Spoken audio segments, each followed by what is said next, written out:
And blessed to be a part of your day. Kevin Miller in the morning here, KIDO Talk Radio. Joining us now is Tom Pyle from the Institute for Energy Research from Washington, D.C., here in Boise, Idaho. Good morning, sir.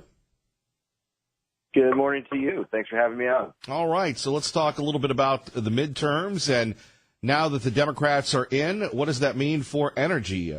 It goes from being very expensive here in Idaho to very cheap when we're talking gasoline.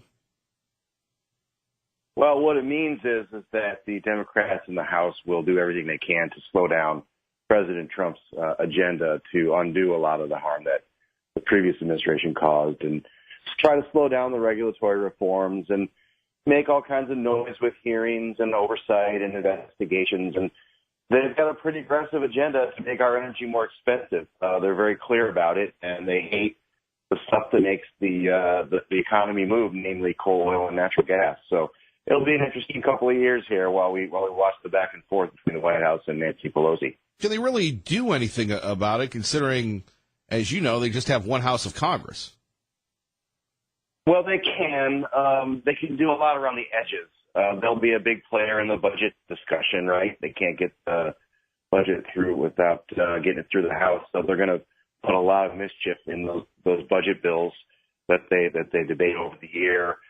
You know, they could tie up the administration so much that they can't focus on the stuff they need to do to unleash our energy resources. They'll subpoena these guys. They'll bring them up to the Hill every day and just basically gum up the works. So none of the big stuff can happen. I mean, they've just already introduced a massive carbon tax, which escalates to $100 a ton in carbon, which equivalents to, several dozens of dollars more in gas prices.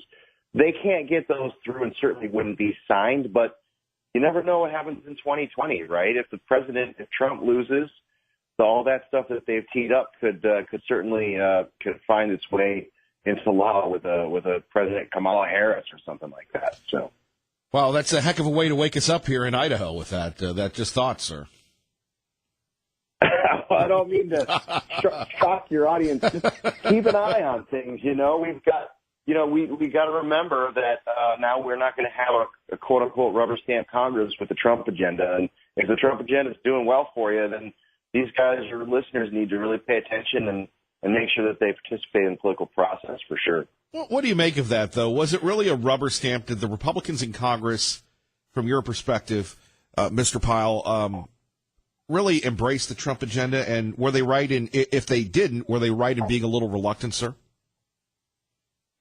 Well, a couple things on that. Really good point. On my issues that I focus on and care about, making sure energy is low for consumers and motorists, pretty much. The party's pretty much in lockstep there.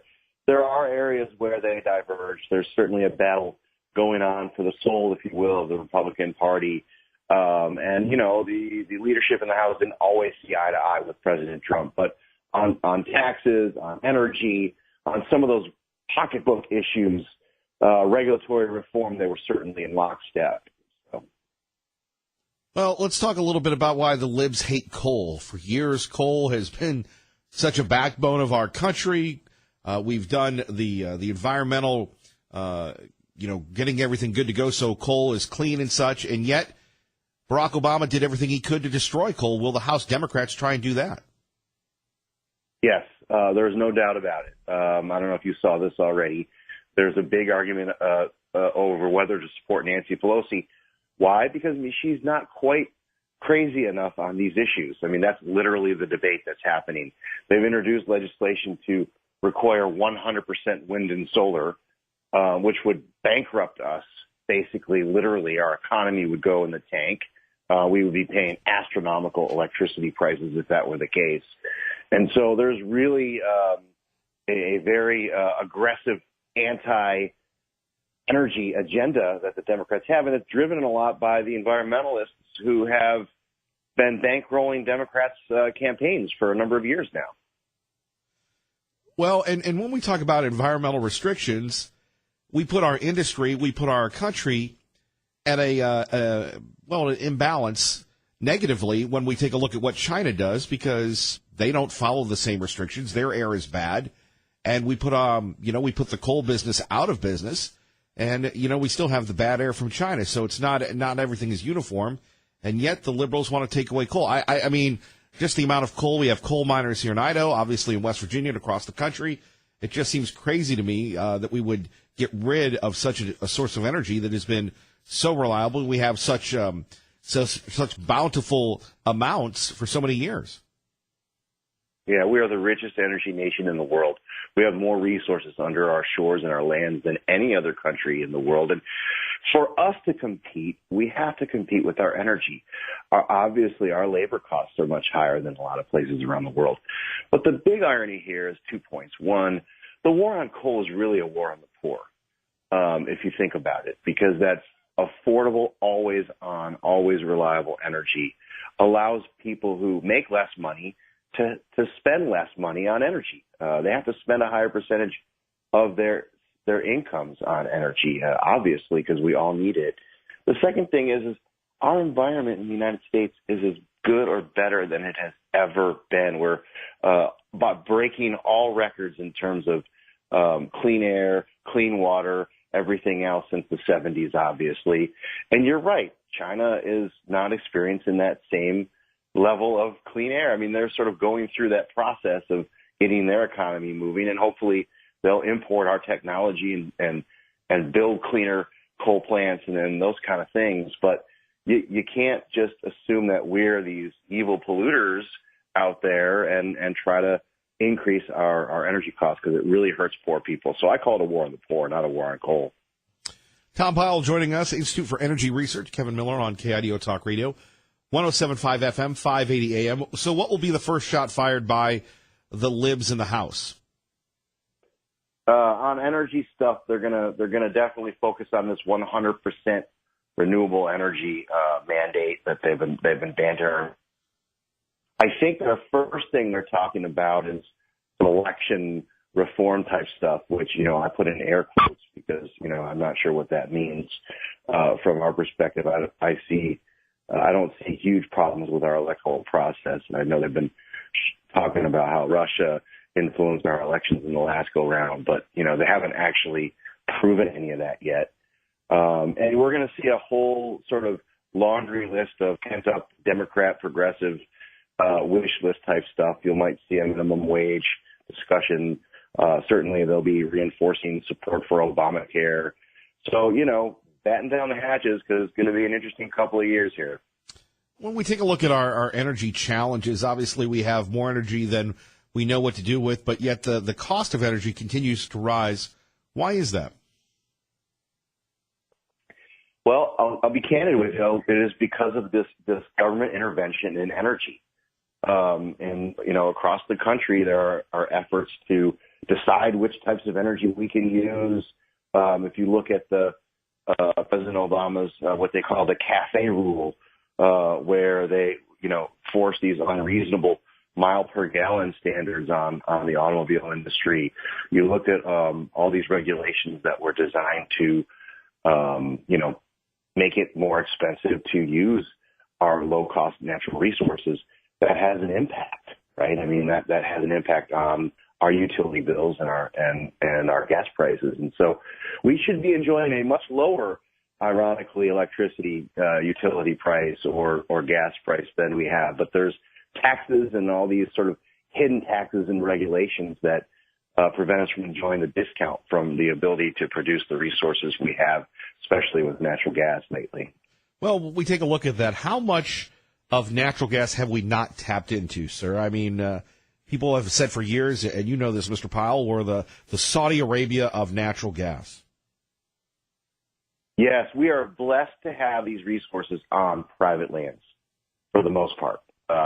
Pennsylvania, Ohio, these are sort of new energy players in the world because of the technology improvements and because we don't have the heavy-handedness of federal land ownership like we do in the West. So we're able to extract those resources. We could be producing a lot more both oil and gas at home if our federal lands weren't so screwed up in terms of how they're managed and how they determine whether or not people can go after those our energy resources on our land. So the energy potential is limitless right now in the United States. Alaska, President Trump just recently signed a bill to open up the Arctic National Refuge area that was designated for drilling. So we've got the energy. We're exporting it now. We're the world's #1 producer. That's all good for everybody's bottom line. How big was getting the pipeline done? Well, Dakota Access Pipeline was a huge benefit because now the producers in North Dakota are able to get that resource to market much more affordably. So they're putting more resources into the system that way.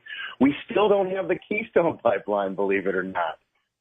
They're still tangled up. A judge recently just announced that the administration has to do yet another environmental review, and so we're going through the process of winding its way through the court system now. And that's an interesting point because that's the next touch point for the environmentalists, to keep it in the ground type folks that we call them, that they call themselves. They are having difficulty preventing us from producing these resources. So now they're trying to block pipelines everywhere to prevent us from moving it around and getting it to the markets that it needs to go. And so that's the new front, if you will, in the war on coal and oil and gas. Well, Mr. Powell, we appreciate it. If people want more information, what they can do to help, where can they go?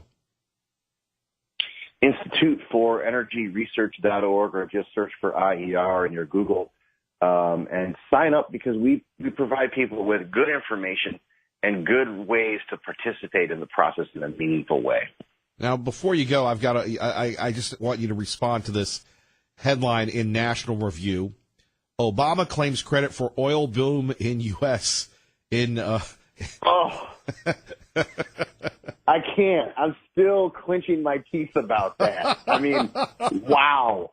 The hubris of this guy. It was in spite of everything he did, the industry succeeded in spite of. That's what he should have said. Wow. That was a 17 Pinocchio on a 5 Pinocchio scale, man. I just wondered, why can't he just go away? I'm surprised ESPN hasn't hired him yet. Yeah, I know. It's, most presidents do kind of take a break, right? I was chatting about this with some folks in my office. It's a question. We kind of wonder whether we want him out there, because the more he's out there puffing himself up about how great he was, the more people will remember, the stuff that he tried to do. So it brings us back to the bad old days of Obama. Mr. Powell, thank you. We'd love to have you back. Have a great day, sir. Thanks. All right, thank you. A little quick on the draw there. Great guest there. Thank you, Ray Amai. Kevin Miller in the morning. Coming up, the president smacks down General Motors, and they're not used to it. Why this is a good thing. Kevin Miller, KIDO Talk Radio. And you won't want to miss our 7 o'clock hour. He's back. Former U.S. Attorney, federal prosecutor, best-selling author, Chuck Ambrose, joins us to break down what's going on. And Tucker Carlson had a very emotional spiel last night. Good morning, by the way. You're listening to Kevin Miller on the home of Fox News Radio, 107.5 FM, 580 AM, KIDO Talk Radio, Idaho's first radio station. And Tucker Carlson posed an interesting question, or an interesting statement, for the crime of forgetting Dr. Corsi, Dr. Jerome Corsi, who we've had on this program for years, and I've known Dr. Corsi personally for years. As I said, Dr. Corsi was always very nice to me, and the only one that documented the Obama administration targeting me and getting me fired in Pittsburgh, Pennsylvania. Dr. Corsi has always had the guts to take on the most powerful. Well, now, under a Republican administration, Dr. Corsi could be bankrupt for the crime of forgetting. If you missed it yesterday, we played Dr. Corsi speaking with Tucker, and we say to ourselves, is this not America? Is this not America? And if we get it, and by the way, if you have any questions in the 7 o'clock hour, I urge you to call in with Chuck Ambrose, because Chuck has been there. He's worked for Janet Reno. He knows these characters personally. He knows Holder, Comey, Mueller, and the crew. So we've got this resource. We're going to talk to Chuck for quite some time, but I'd love it if you had some questions for him. It gets tiring for me coming up with the questions, and I'd appreciate the help. That's coming up next hour. But getting back to this, so the FBI plays this little trick with you, that when they come in, they They record everything. They have transcripts. And who's going to remember? Look, I can't even remember what I did yesterday, except work on a super secret special project that acknowledges the history of this great radio station. Okay, that was my whole day. I couldn't tell you what I watched on TV last night. Or, just the random thoughts. And then you're going to be grilled on that, and then that's perjury? That's crazy stuff. If Mueller doesn't have anything, it's time to shut up. And it's time to end this coup against the president. And I know we were going to talk about General Motors, but at 580-5436, 580-KIDO, what concerns me is Mueller believes he doesn't have anything. And so all this is a giant witch hunt. And let me put it to you this way. And you're a lot tougher than I am, men and women. But to pick on somebody with allegations, and this is why I have always feared the federal government, and our founding fathers, if they knew the power of the federal government to just destroy people, it doesn't matter if you're innocent. They will spend you into bankruptcy. They will destroy you. I believe the president should just defund this special prosecutor, boom. But now, Mueller has thrown things to the Southern District of New York, out of the reach of the administration. It's crazy. Unless the president just fires everybody. And maybe he has to. Of course, the libs would love that. So yesterday, President Trump talking to General Motors, and the stock market didn't like it. And Dave Petzo and I have talked about this for years. On one hand, you have the stock market, Wall Street, and on the other hand, you have Main Street. Those folks that have worked in those factories, those folks that have done great work year after year, and, $60-70 an hour. That's hard work, but still, how many of us would pass up that opportunity? So General Motors, like the National Football League, they get government subsidies. Trump said, look, you're going to start laying off people, moving jobs to China and Mexico. We're not bailing you out. And the stock market didn't like it. Of General Motors' plan to shut down 5 U.S. plants and fire over 14,000 people. Now, again, it's not unique to the radio business. I do not know why these people, these cretins in these godless corporations, they fire people at the worst time of the year.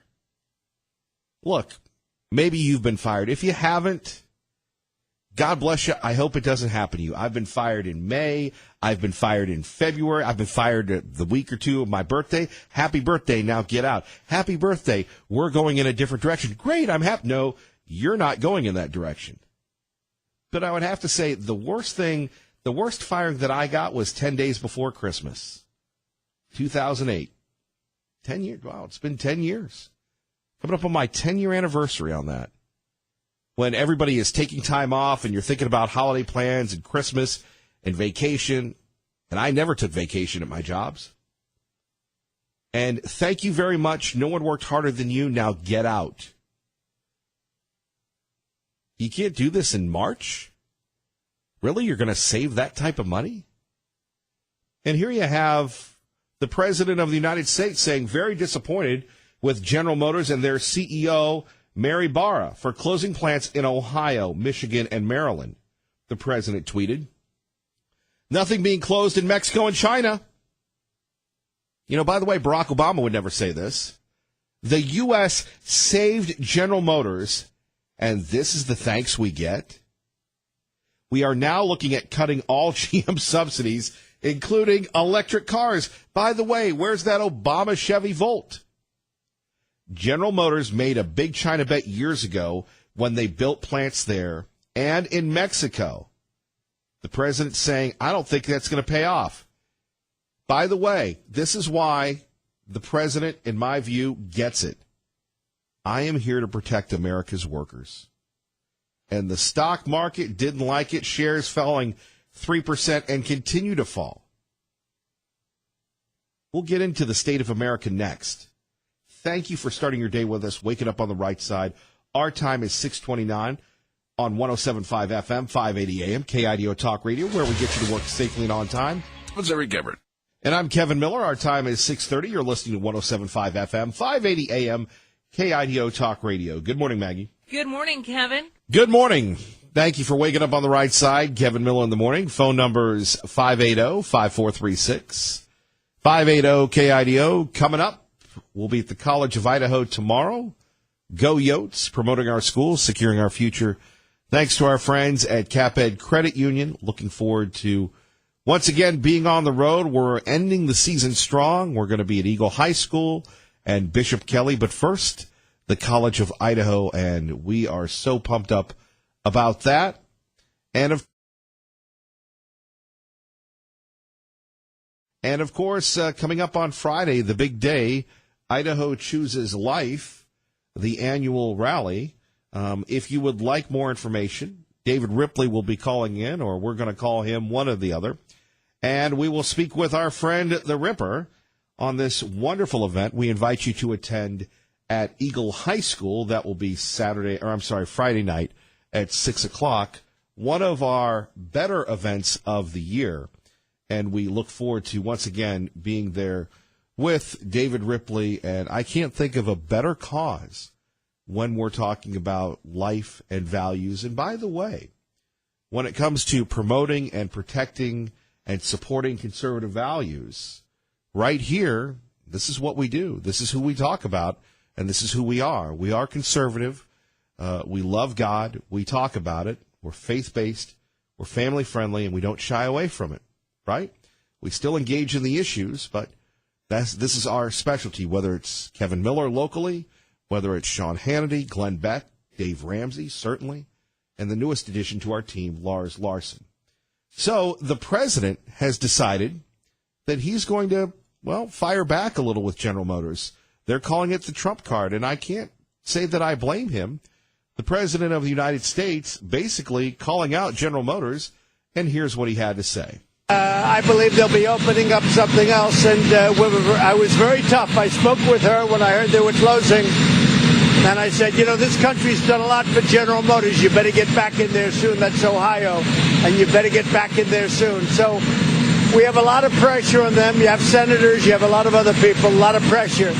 They say the Chevy Cruze is not selling well. I say, well, then get a car that is selling well and put it back in. So I think you're going to see something else happen there, but I'm not happy about it. Their car is not selling well, so they'll put something else. I have no doubt that in a not-too-distant future, they'll put something else. They better put something else in. Could you imagine working for the president? We'll talk a little bit more about that. Joined now by David Ripley, joining us on KIDO Talk Radio. Good morning, David Ripley. Hello, my friend. It's nice to hear your voice. I can't believe that the big banquet at Eagle Christian Church Friday night at 6 is happening already. It seems like it's early this year. Well, it seems like it's been a fast year, I'll tell you that for sure. And Christmas is, coming up, and this is a tremendous way to kick off the Christmas season. Well, for people that maybe they've moved here from another place, they're looking for something to do here in Idaho. Maybe they've been run out because they were conservative, because they were pro-life, because they loved America. Let's talk a little bit about Idaho Chooses Life. Well, we've been around over 20 years in Idaho fighting for the rights of preborn children and the care of their moms and dads. And we are doing an annual Christmas event, which is our big fundraiser for the year. We use the money to finance our legislative work, which is going to start in early January.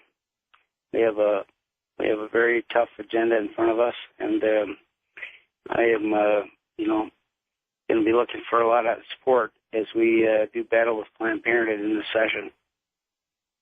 It's never an easy battle with the libs in Planned Parenthood. So they are blessed with a lot of money, and most of it's ours. So it makes the battle tougher. Well, let's talk a little bit about a pro-life champion who's leaving, Governor Otter. Your thoughts on the governor's legacy, and he'll be a tough act to follow. Well, he will. He signed more pro-life legislation into law than any governor in history, And I still have some hopes that we might get to see him Friday night. We'd love to have him there and love to, thank him in person. And, I think this is going to be his greatest legacy to Idaho is the body of pro-life laws and the policies that have been established under his leadership. Well, I would agree with you on that. And, sometimes the governor listens to this program. Sometimes he doesn't. But I know his employees do. So it would be nice if the governor isn't listening. It would be nice if pro-life, who, is a champion of pro-life, if he gives the governor a call and, said, David Ripley, Kevin Miller, and the entire pro-life community would like him to swing down. Look, it's not that far from his house in Star. Right. It would be nice to honor him for being a pro-life guy. Whether you agree with the governor on a lot of issues, heck, I don't even agree with myself, Mr. Ripley, but, in this world that we live in today, and I go back to our good friend Senator Winder and what these guys and gals have tried to do to him or anybody else that brings this stuff up. You've got the gang of usual suspects, MSNBC, vilifying good people here in Idaho. And to have a governor, to have a senator like Chuck Winder stick up for us and others, that's a big deal. And we got to let them know they're not alone. It is a big deal. And the fact is, as conservatives, we're very noisy and very demanding, but we're not always so quick to acknowledge when people are doing the right thing. And he really has done, he's stood by us through many, many battles. And he's encouraged the Attorney General to defend, the work in court. And I really do hope he comes because he deserves to be honored. And I hope we get that opportunity Friday. I hope so. So the invitation is out to Governor Otter. It would be nice for him to attend. And look, I love your event. It's a privilege to be there with you on stage. It's a privilege to see the beauty of the pro-life movement, of the families here in Idaho, of Eagle Christian Church. And sometimes if you're like me, you're a little shy. This is a wonderful event. It's salad spaghetti. It is incredibly grassroots. It is entirely grassroots. And it's just a vibe that can't be replicated in any other venue that I know of, sir.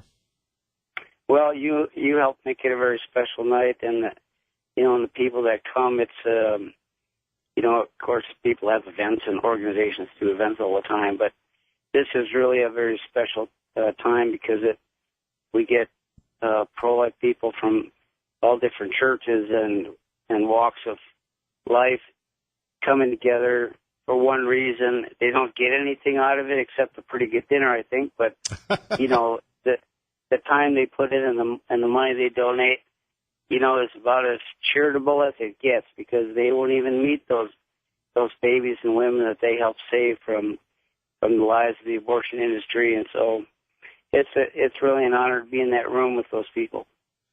Last year was a big year. You had everybody running for governor and Congress. It was an incredible night. What are we doing this year? How are we topping last year's performance? Well, we actually have a pretty full room, and Great. we have a great person as our guest speaker this year, Pastor Tim Remington from Coeur d'Alene, who's been a friend of the ministry and the pro-life movement for, the whole time I've been working in it. And he may be known to your listeners as the pastor that was shot at a couple of years ago when he was coming out of his church in the parking lot up there. And I was horrified when I realized it was him. And I had the privilege of going up and speaking at his church this spring, and so I spent a few days with him. And what he went through and what happened up there is just unbelievable. And I think people are really going to be blessed to hear him speak about what God did for him in that moment and in the time since. And they're going to be impressed, I think, with his humility and service to the body of Christ. And he is just a one-man tornado up there in terms of ministering to the needs of North Idaho. And despite, what he suffered, and he still is dealing with a lot of the implications of that physically and, emotionally, he is still all in to help and serve others. He's really an extraordinary person. You're right. And I remember that whole issue, and it didn't look good for him, and God pulled him through. Yeah, I think he was shot 8 times with a .45, and how he's lived is, it's just a miracle. And the fact is, for anybody who doesn't believe that God's at work in our lives and in our time, you got to come and hear his story. And that will be at Eagle Christian Church Saturday night at 6. Now it's open to Friday night. Friday night. That's why we've got you on Friday night at 6. For some reason, yeah. I have Saturday on my mind. Friday night at 6. Now, people can just show up, right? Yep, we'll fit them in. Well, and we've never turned anybody down yet, so it's such a blessing. Now, David Ripley, I'm a nostalgic guy, so our great friend, another pro-life champion. Hopefully, he will continue to work within the state. Congressman Labrador retiring. Obviously, he's had a very big impact as a state legislator, as a state representative, and as a congressman. And I remember many years ago, his impassioned speech. It was ironic because he and then Senator Fulcher both spoke about the impact of pro-life issues, of what it had on them as little children. Yep. And in fact, I'm hopeful that we'll have both of them there on Friday. That would be terrific to see both of them, and others, and all the representatives and senators, to let them know that they're not alone, because it's tough going up against Planned Parenthood. Your thoughts on this brand new legislative season? A lot of new faces, particularly in the governor's office, and a person of faith that has been covered on this program quite a bit, although he doesn't talk about it much. He's very private about that. Lieutenant Governor, now Governor-elect Brad Little, who has shown up at your event before. He showed up last year. Yep, it was great to have him there, and I have some hopes that he might come Friday. We've been working on that. We've been working on that as well, because it would be, just a terrific way to kick off his entrance into the governor's office, and to let him know that we appreciate his values, which I think he's made perfectly clear to us and to the people of Idaho. But he's got big shoes to fill with coming in behind Governor Otter, and I'm hopeful that we can continue to make real progress as he becomes Idaho's next governor. Well, it will be fascinating to watch. So the invitation is out to Governor Otter, Governor-elect Little, of course, to everybody listening. Now, is your Facebook and website, you got everything up on that? Yep.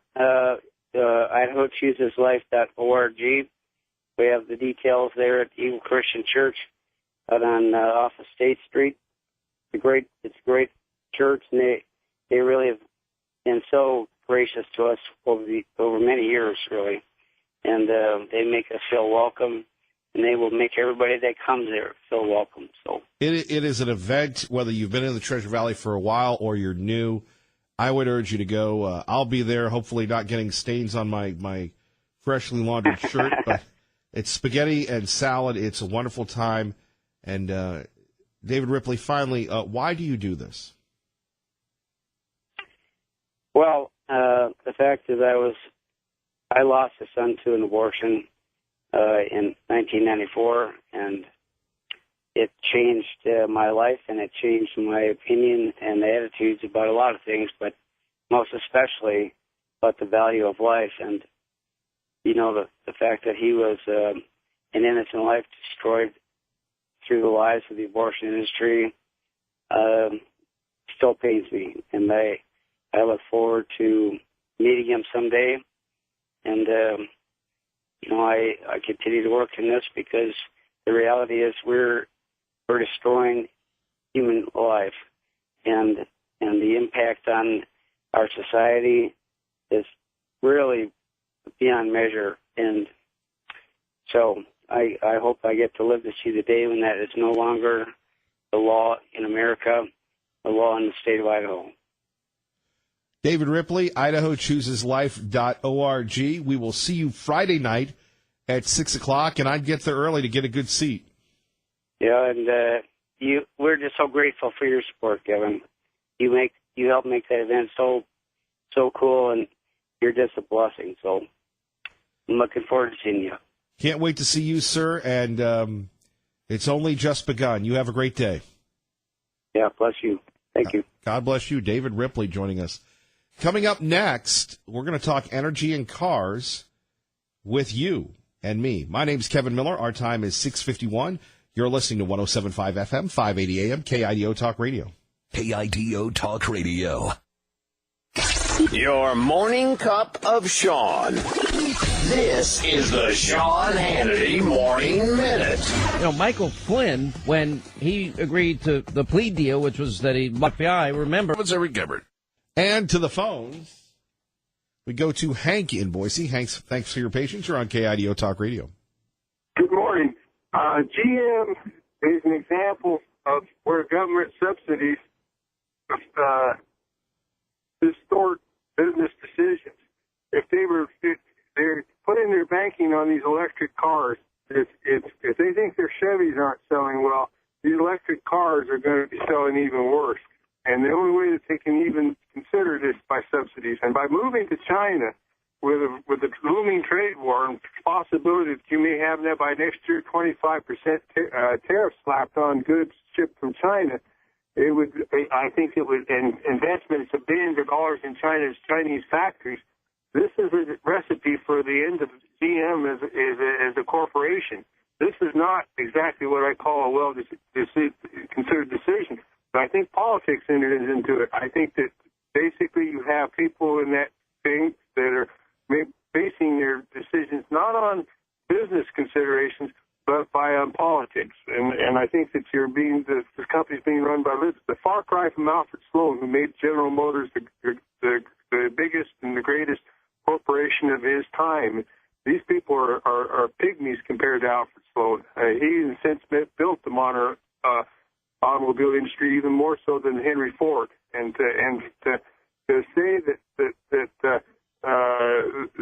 is a good decision, it's a disaster for GM, and it's a disaster for those workers that are in those cities. So that's my point. Well, that's what happens when you embrace globalism at the expense of Americanism. Yes, and it's partly ideologically driven. This is a utopia illusionary utopia. And like all illusionary utopias, they eventually turn into nightmares. Hank, great point. Coming up, Chuck Ambrose, Liberal Steve, and Tea Party Bob. Good morning, everybody.